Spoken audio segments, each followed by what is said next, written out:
Hi, I'm Tom. And I'm Molly. Welcome to Forensic Gameology, hosted by MoonlightCrew.com. Reviews for science. In 7 minutes or less. Tiny Epic Defenders. We won this. We did not win this. Tom won it. I won this. It's my game, and you can play it Thanks. when you ask nicely. Tom won it. My bad. I do not own this game. Tom does. And it is a very simple game of, this is your kingdom, or whatever you want to call it, and you are these little meeples. And there's different places. It says coast, capital city, desert, and you play them around. You place them around, and you place them around randomly, or you can choose. And they're flip-sided, so variability. You are then these characters. There's many to choose from that have different abilities. Sure are a lot of characters. There are tons, and it only goes to 4 players. So That's there's really cool. There's quite a few. Yeah, I mean every game's gonna be different. There's at least 10 new different characters. Yeah. And so what happens is these enemies are going to attack, and some are worse than others. Some just attack 2 different places once each, and it raises their threat. And some are worse, and they do worse things. They move everyone, or they need to defend for 2 health points. And so that's pretty much the game. You're moving around. You can only move adjacent. You're moving around. You're lowering threat, because once threat of one of these areas gets to burning, it then attacks capital city. You cannot lower capital city threat. Once capital city threat gets to burning, you lose the game. Yeah, there's one way to lose, one way to win. Right, you win so you're going to have this deck, and it's going to increasingly get worse and worse with worse enemies. And then you have a final boss that you have to then kill. That's going to be at one of these locations you have to go to, and you have to kill it. Same kind of thing. Yeah, fight him, lower its HP value. Simplicity versus complexity. This game is simple. It's if you've played games like it before, like Pandemic, where where the cards that you've previously played can come back and make it worse for you. Yeah. But it is a little complex. I wish it'd come with an FAQ just in the rule books. We've had to go online and check really quick to see, can this work here? Can this special card do this? It's a little... Because you get special cards. I didn't mention that. You get special cards for beating the harder enemies. You get artifacts and treasures. And so that we've had questions on those. It's like, does it work or doesn't it work? But, I mean, you play one game of this and you're going to understand how to play. So it's simple in that regard. And I think that's on purpose. It's Tiny Epic Defenders. Yeah. It's supposed to be, I think it's a filler game, like, say, Pandemic, which I've already mentioned, but much shorter. And so it is simple. Yeah, I would tend to agree. I think it is pretty simple. There have been a few rule clarifications that we've needed to look up, like Tom said. But yeah, simple, and that's what I really like about it. It's simple. Yeah.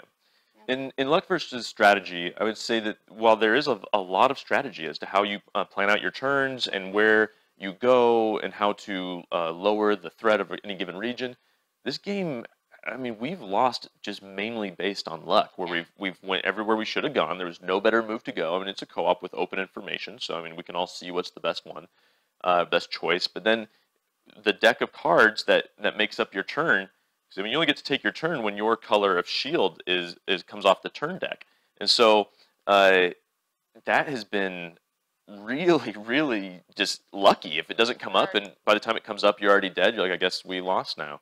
So there's strategy here, but there's a little too much luck for what I hoped there would be. I would agree. There's been plenty of times where we've done everything we can to keep the threat as low as possible in all these regions, and then the darn deck just doesn't go our way. 3 regions burn before we even get a turn, and we lose. Yeah. And there's nothing we could have done to mitigate that. And so so that's a little too much luck, like Tom said, for me as well, in that aspect of it. What about fun versus boring? When it comes to fun versus boring, this game is fun. I've enjoyed it every time I've played. I enjoy seeing, I mean, it is an open information game, so you have to be careful that nobody tries to tell everyone else what to do, but it is a fun game. Every time I've played it, I see myself trying to save the capital city and talking with people about where they should go and where I should go, and should I take an extra damage to use one more action. So like it is a compelling game, and I've enjoyed it. Yeah, for the amount of luck that there is, I have enjoyed myself every single time as well. Yeah, it's super simple, super fun. Yeah, it's quick. You either die or you win really quickly, and we've done both very quickly. That's true. And one thing that with co-ops, like Tom, he briefly mentioned, is the quarterback problem. We tend to not have that because we purposely try to say, you have to do what's in your heart. We've talked about, well, you could do this or this or this or whatever, but then you have to leave it up to the person whose turn it is, because otherwise you do have a problem, and then no one likes co-ops. We originally didn't like co-ops, and I think that might be why, but now we like them, and there's no quarterbacking with when we play. So maybe that's a little tip if you have that problem, that you just say, you have to do what's in your heart, because that's what we've decided to do. I should have mentioned earlier that in the simplicity versus complexity, that the setup is complex. Like it's getting the decks all figured out for the first time was very difficult for me. Once I'd figured it out, it became very simple. Because you have a certain number of enemies, certain number of harder enemies. And they all the cards backs look exactly the same, so it's hard to differentiate. Yeah. But now I can do it no problem. Right. When it comes to the BoardGameGeek.com rating system, what do you give it? I thought long and hard. I would give it a 6, even though I want to give it a 6.5. Because it's a solid game, but it's fun versus, the luck thing, I think it does that rating pretty well.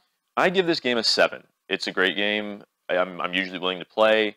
It's solid. It's a dependable game. I know what I'm getting into. People come in the door, are like, hey, let's pull this out. It's going to be a 20-minute game. We're going to enjoy ourselves. Yeah. Subscribe and win a painting.